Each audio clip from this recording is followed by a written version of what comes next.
Hi, this is Siddhant Karnick, also known as a motorcycle monk.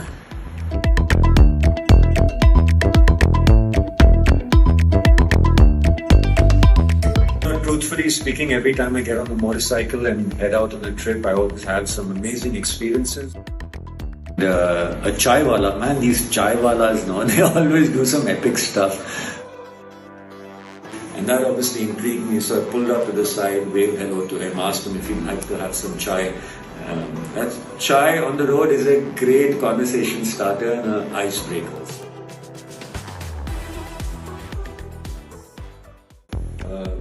Truthfully speaking, every time I get on the motorcycle and head out on a trip, I always have some amazing experiences. But top of mind, the three most amazing experiences on my motorcycle was when in 2019, December, Jan of 2020, I pushed off on a solo motorcycle ride across our country and went to the north, south, east and west of India, and just to meet people and try to understand the Swachh Bharat Abhiyan. That's something which is very close to me. I'm not a very political guy, but that's a campaign which really holds close to me. So I went around the country documenting and meeting some amazing people along the way. And along this time, I met three such amazing individuals.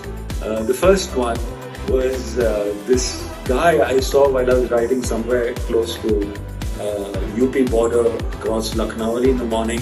I took the off-road, so the road was right next to a canal. It was picturesque, morning mist, 7 a.m.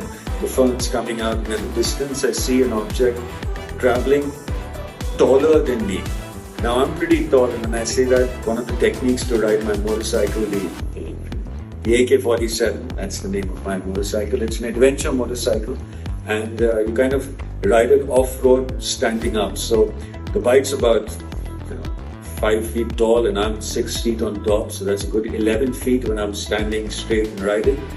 And in the haze I saw this figure which was taller than me, and that I didn't see, not only a bus is bigger than me, it was much slimmer.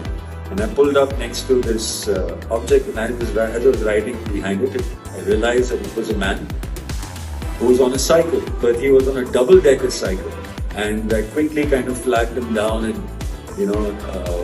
ishara towards him if he'd want to have some chai, and he pulled up, and it was an amazing experience because this man had been riding his double-decker cycle, and when I mean double-decker, he has to jump off every time he needs to stop, right, and jump back on. And he made it himself out of two cycles he had, and normal wheels, but the seat was very up and the handle was very up, and the pedals were of course proportionate to him. And he'd been riding from Valencia, Spain, and he was crossing into Nepal, towards Nepal, and he's running out of his visa, so he didn't have enough time to talk. He had to get to Nepal border in 2 days. They were in Uttar Pradesh side. And what was really stood out for me was, other than the travel, when I asked him, what's your Instagram handle, he said he didn't have an Instagram handle. He didn't have a YouTube channel. He didn't do it to document. He was just doing it for himself. And I asked him, well, you could have ridden on a normal cycle. Why a double-decker cycle, which is a difficult task? He said, well, when I ride past, I like to see people smile because of it. And that's the reason why he was riding down. He was on his way down to Malaysia. And I got to meet him, and that was really a great experience of a man just out living his life without the need to validate it by somebody, and just out there riding to collect smiles. The second most interesting guy, and not necessarily in that order, but I met, was a saint who had walked 10,000 kilometers. And this is after I'd finished almost to the last leg. So the entire solo trip of mine took me 35 days door to door, from my home and back to my home, north, south, east, west. And my last leg from Kolhapur down to Bombay, when I was riding, I saw somebody walking on the side of the road with a placard behind, and we passed through many of these pilgrimage people, and he looked different, even from a kilometer on, there's something very different about the way he walked. And when I rode up close to him, he had this board behind, a sign which said on a Pad Yatra, so he was walking. And that obviously intrigued me, so I pulled up to the side, waved hello to him, asked him if he'd like to have some chai. chai on the road is a great conversation starter and an icebreaker. So that's a pro tip. Just anytime you're out on a solo trip and you want to connect with the soul, just ask if you want to have chai. This man, as I found out when I was talking to him, had pushed off on a solo pad yatra. He was walking on his foot and he started from Bihar.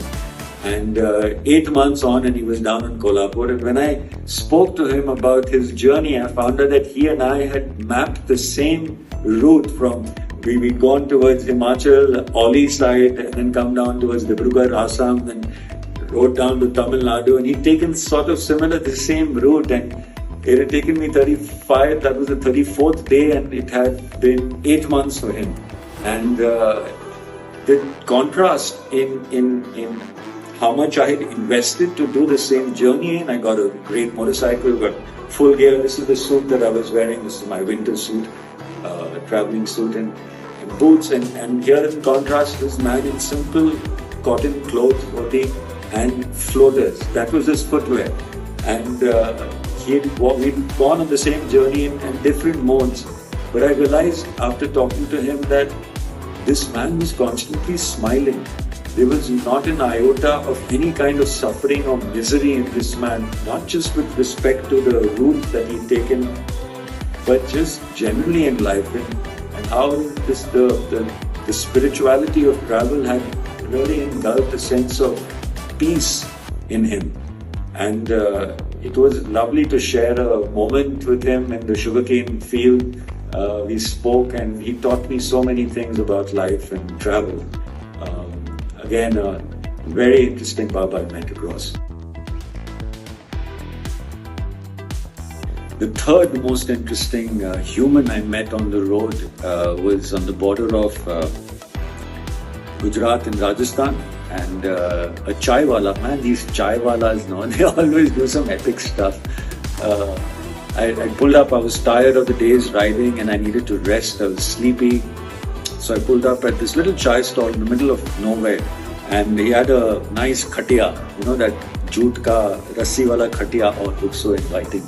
So I stopped by and I asked him if I could rest over there and if he could look out for my bike and my gear, and my saman was all over there. And he said, yeah, don't worry, rest, sleep. ऐसे जो ढाबे में होते हैं वैसा कुछ था format, but very humble and small thing, right? And I took a nap, I woke up, he made me chai, he looked after my things, I was rested, and then when I went to pay him for it, he refused to take money. And I was, nahi, le lo, in that, nahi sir, lena. So I just figured, okay, maybe he wants more. So I took out 100 rupees and gave him for the chai and the rest. And he said, nahi. He said, अगर मुझे भीख मांगना होता तो मैं चाय की दुकान नहीं खोलता. And that's not what got me, right? क्योंकि ऐसे dialogue तो बहुत मारते हो. What got me is when I went around the corner, I saw that he was handicapped, and he was in that, I forget the politically correct term for it, but in a manner of speaking, he was deformed in his leg, and he just was so generous, genuinely generous. And I learned humility then. I learned about swachhata of the mind and the soul. And that's what I realized from my solo trip, that I went to see Swachh Bharat Abhiyan and the littering and all that. But what I discovered along the way was that swachhata sirf कचरे के बारे में नहीं किया जाता, स्वच्छता सोच की भी होती है. और ऐसे स्वच्छ एजेंट्स हमारे देश में हैं. उनसे मिला, उनसे इतना कुछ सीखा. Really feel blessed. Here was this chai wala, young guy with integrity and generosity, and gave a traveler. उसने कहा एक मुसाफिर आए मेरे घर पे रुके हैं, तो बस मेरा फर्ज बनता है कि उनका देखभाल करें और ताकि वो आराम से चल पड़े. I rested on his bed, I had his chai, and he didn't accept anything from me but blessings. These were some of the stories that I experience on the road when I ride my motorcycle, the AK-47. Love. And I keep learning as a motorcycle monk.